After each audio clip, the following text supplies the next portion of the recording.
সুপ্রিয় শিক্ষার্থীবৃন্দ, হিসাব বিজ্ঞানের অনলাইন ক্লাসে তোমাদের স্বাগত জানাচ্ছি। আমি মোহাম্মদ নুরুল হুদা, প্রভাষক হিসাব বিজ্ঞান, কর্ণফুলী সরকারি কলেজ, কাপ্তাইরগাঁওটি। আজকে আমার এই ক্লাসটি একাদশ ও দ্বাদশ শ্রেণীর জন্য হিসাব বিজ্ঞান প্রথম পত্র অধ্যায় দ্বিতীয় অধ্যায় আছে হিসাবের বইসমূহ, বুকস অফ অ্যাকাউন্টস। এটা এই অধ্যায়ের দশম ক্লাস। গত ক্লাসে আমরা নগদান বইয়ের 3 ঘোড়া নগদান বই এবং নগদ প্রদান জাবেদা সম্বলিত একটি সৃজনশীল প্রশ্নের সমাধান করেছিলাম। আজকের ক্লাসে আমরা 2 ঘোড়া নগদান বই এবং নগদ প্রাপ্তি জাবেদা সম্বলিত একটি সৃজনশীল অঙ্কের সমাধান করব। অঙ্ক হিসেবে এটা হলো আমার 7 নাম্বার প্রশ্ন। আমি প্রশ্নটা নিয়েছি দিনাজপুর বোর্ড 2019-এর 5 নাম্বার অঙ্ক। আজকের ক্লাসে আমি এই অঙ্কটিরই সমাধান করব। সমাধানে যাওয়ার আগে আমরা প্রশ্নটা একটু পড়ি।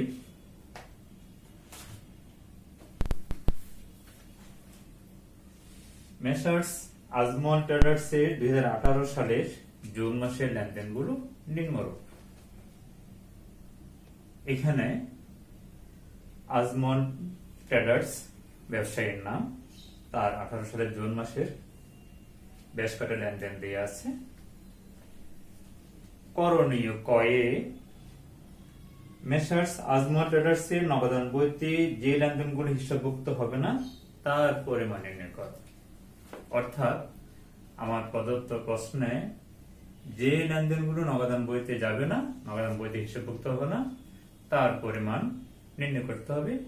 করণীয় কয়ে, করণীয় ক্ষয়ে 1, 3, 5, 25 তারিখে লেনদেন নিয়ে একটি 2 ঘোড়া নগদান বই প্রস্তুত করো।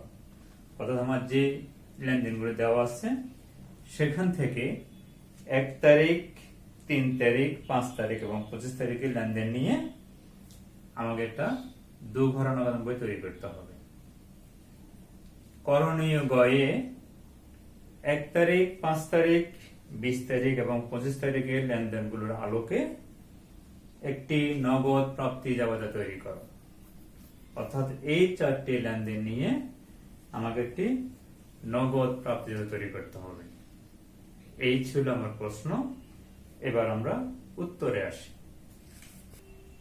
সুপ্রিয় শিক্ষার্থীবৃন্দ, আমার করণীয় কয়ে নগদান বইতে যে লেনদেনগুলো হিসাবভুক্ত হবে না তার পরিমাণ নির্ণয়।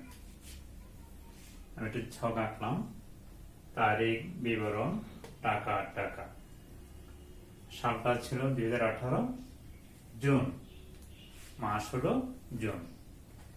আমার প্রশ্নে এরকম নগদান বইতে অন্তর্ভুক্ত হবে না, হিসাবভুক্ত হবে না, এরকম 2টি লেনদেন আছে।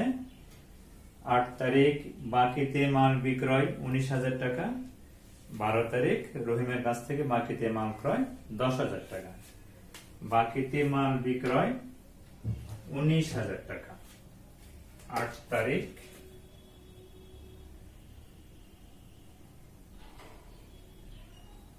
বাকিতে মাল বিক্রয়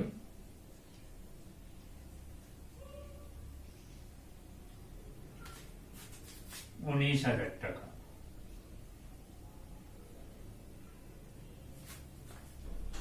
12 তারিখ বাকিতে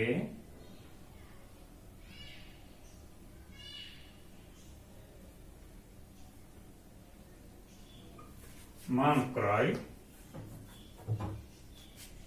বাকিতে মাল ক্রয় হলো 10,000 টাকা। 10,000 টাকা। আমার প্রশ্নে এই 2টি লেনদেনই ছিল নগদান বইতে যে লেনদেনগুলো হিসাবভুক্ত হবে না, অর্থাৎ নগদান বই অন্তর্ভুক্ত হবে না। 8 তারিখ বাকিতে মাল বিক্রয় 19,000 টাকা, 12 তারিখ, বাকি দিয়ে মাল করে 10,000 টাকা, যোগ করলে হবে 29,000 টাকা। এটা হলো মোট।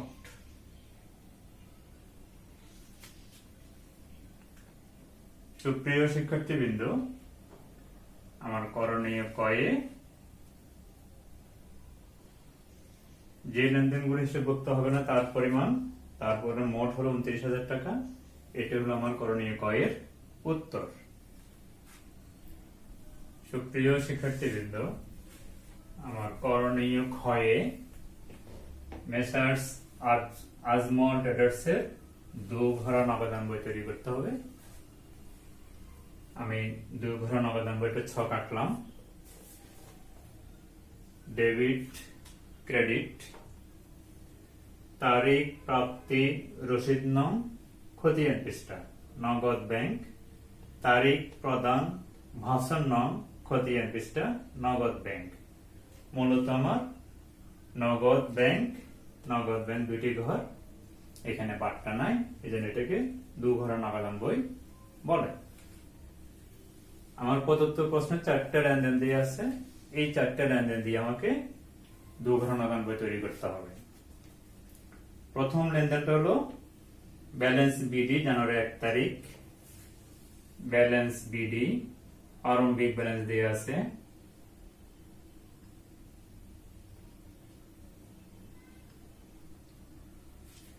Balance BD.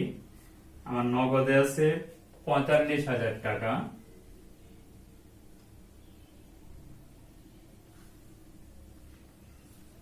ব্যাংকে আছে 90,000 টাকা।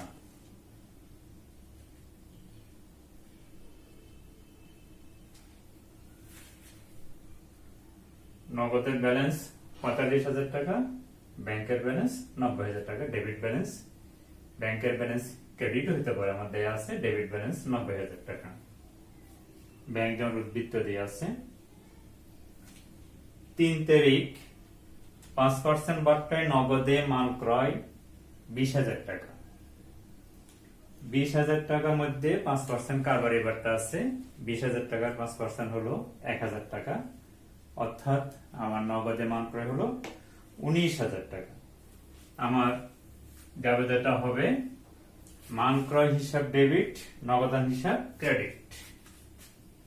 এখানে নগদের ক্রেডিট দিকে 19,000 টাকা, এটা হলো ক্রয় হিসাব।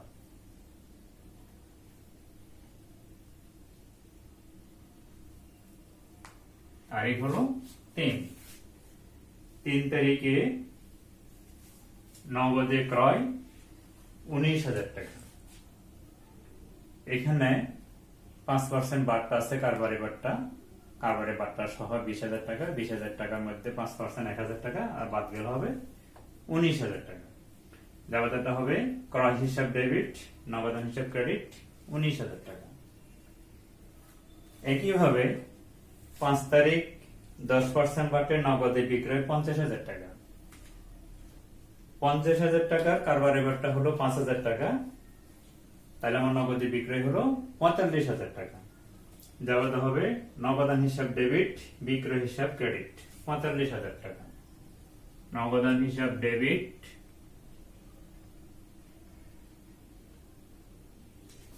এখানে হবে বিক্রয় হিসাব।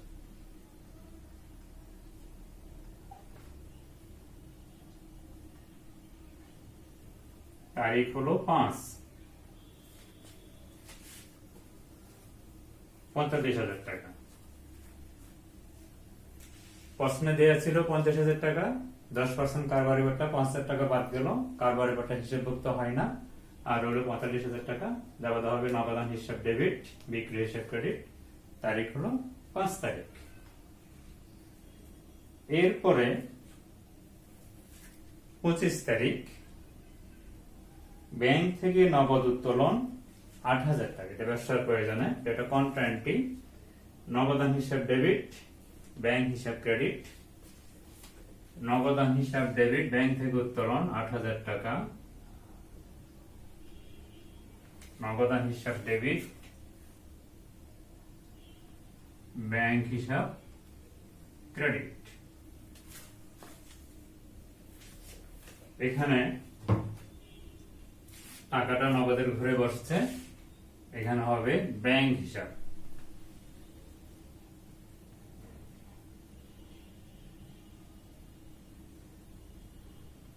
সি কন্ট্রা, এখানে টাকাটা ব্যাংকের ঘরে বসেছে, এখানে হবে নগদান হিসাব।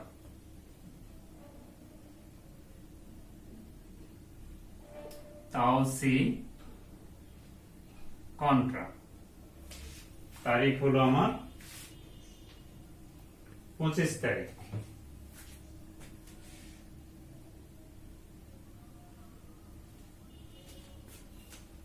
এটাও 25 তারিখ। সুপ্রিয় শিক্ষার্থীবৃন্দ, আমার করণীয় ক্ষয়ে 2 ঘর নগদান বই তৈরির জন্য আমার 4টা লেনদেন দেয়া আছে। প্রথম লেনদেনটা ছিল প্রারম্ভিক ব্যালেন্স, ব্যালেন্স বিডি, নগদে 45,000 টাকা, ব্যাংক জমা 90,000 টাকা। এটা জুনের 1 তারিখ ব্যালেন্স বিডি। 3 তারিখ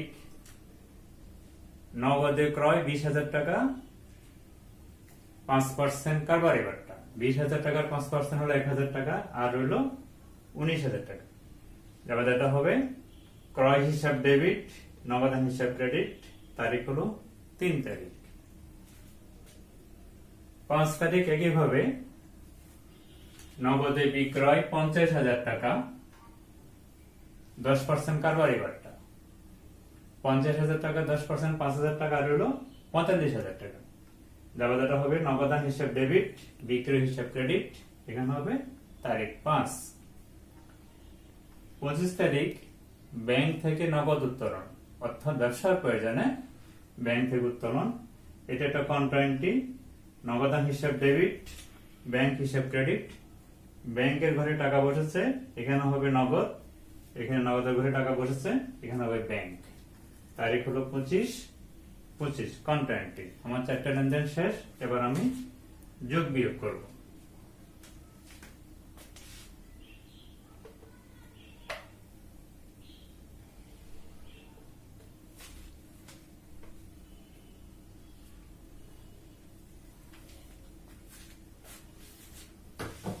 যোগ বিয়োগ করলে এই নগদের ডেবিট পাশ বড় হবে 98,000 টাকা,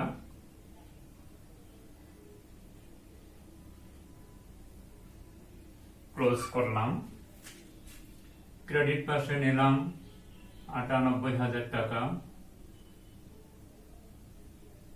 ক্লোজ করলাম। 19,000 টাকা এখানে হবে আমার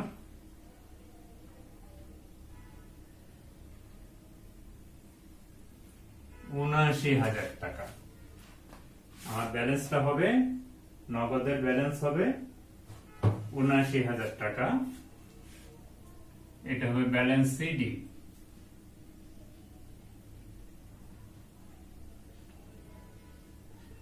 ব্যালেন্স সিডি, যেহেতু জুন মাসের শেষ দিন 30 তারিখ, এখানে হবে 30 তারিখ। আমার ব্যাংকের ডেবিট পাশে আছে 90,000 টাকা, ক্রেডিট পাশে আছে 8,000 টাকা। আমার ডেবিট পাশটা বড় হবে, 90,000 টাকা যোগ করলাম। ক্রেডিট পাশে নিয়ে গেলাম,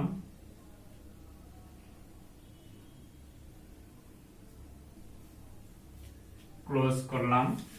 90,000 থেকে 8,000 গেলে হবে 82,000 টাকা। এটা হলো আমার ব্যাংকের ব্যালেন্স সিডি 82,000 টাকা। আমি এখন ক্লোজিং ব্যালেন্সটাকে এই পরবর্তী মাসে বিডি করে নিয়ে যাব। জুন মাস শেষ, জুলাই।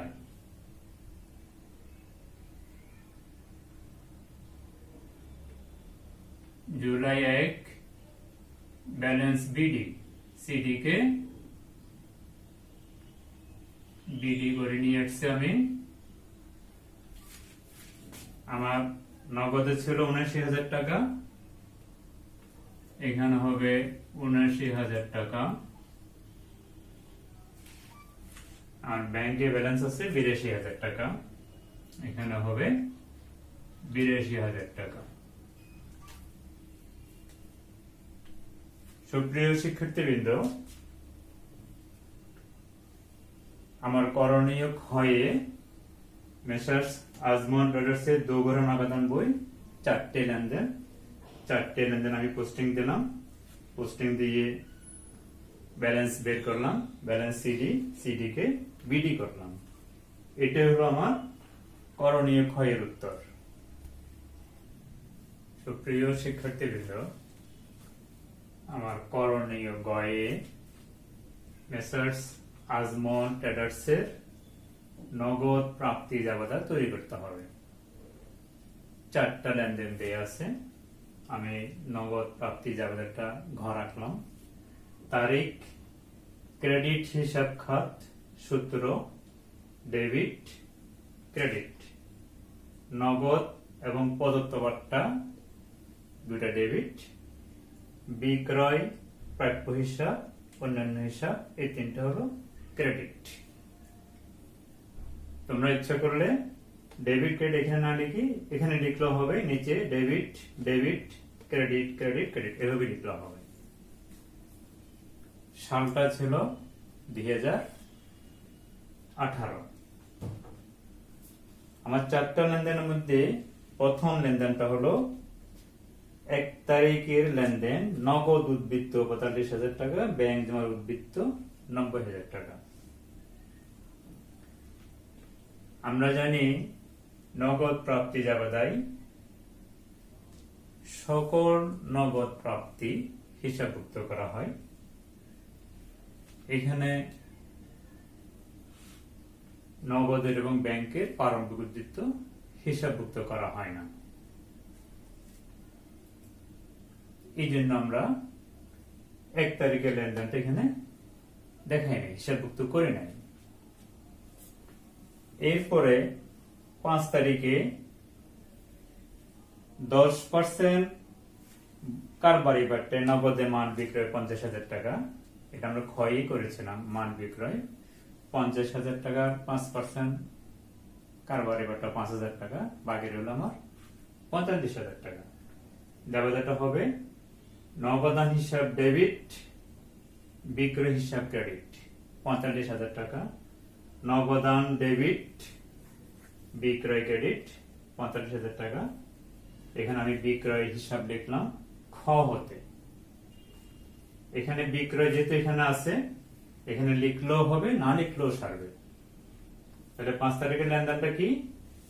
নগদে বিক্রয়, নগদান ডেবিট, বিক্রয় ক্রেডিট 45,০০০ টাকা 45,০০০ টাকা, বিক্রয় হিসাব খ হতে।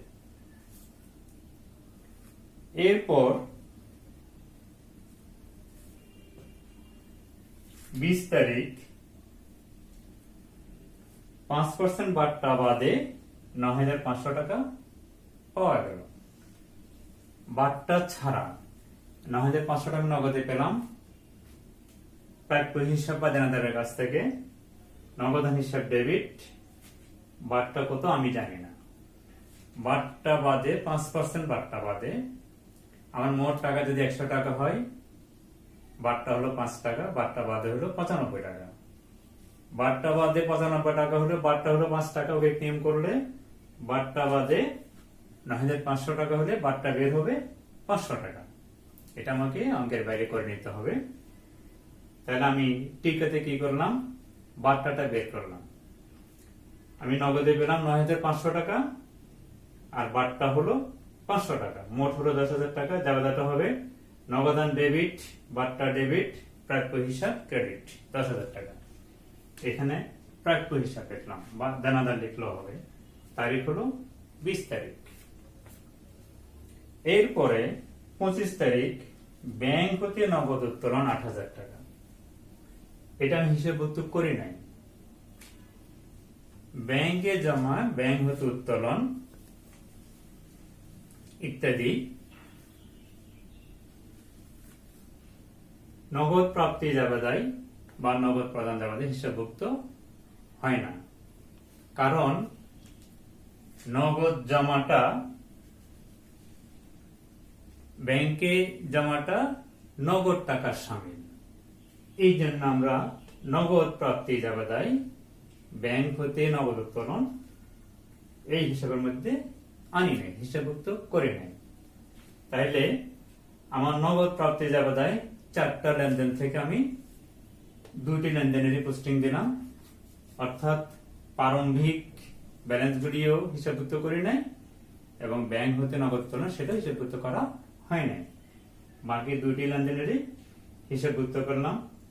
নগদ যোগ করলে হবে আমার 54,500, বারটা হলো 500, মোট হলো 55,000। এই ডেবিট পাস। ক্রেডিট পাস যোগ করলে হবে 45,000, 10,000, আর অন্যান্য হিসাবে নাই, মোট হলো 55,000। অর্থাৎ আমার ডেবিট পাস এবং ক্রেডিট পাস মিলে গেল। এটি হলো আমার করণীয় গয়ের উত্তর, অর্থাৎ নগদ প্রাপ্তি জাবেদা মেসার্স আজমত ট্রেডার্স। সুপ্রিয় শিক্ষার্থীবৃন্দ, আজকের ক্লাসে আমি দুঘরা নগদান বই এবং নগদ প্রাপ্তি জাবেদার একটি সৃজনশীল প্রশ্নের সমাধান করে তোমাদেরকে দেখালাম। আগামী ক্লাসে আরেকটি গুরুত্বপূর্ণ প্রশ্নের সমাধান নিয়ে তোমাদের সামনে হাজির হব। এই আশাবাদ ব্যক্ত করে তোমাদের সকলের সুস্বাস্থ্য দীর্ঘায়ু কামনা করে আজকের ক্লাস এখানে শেষ করছি। ধন্যবাদ সবাইকে।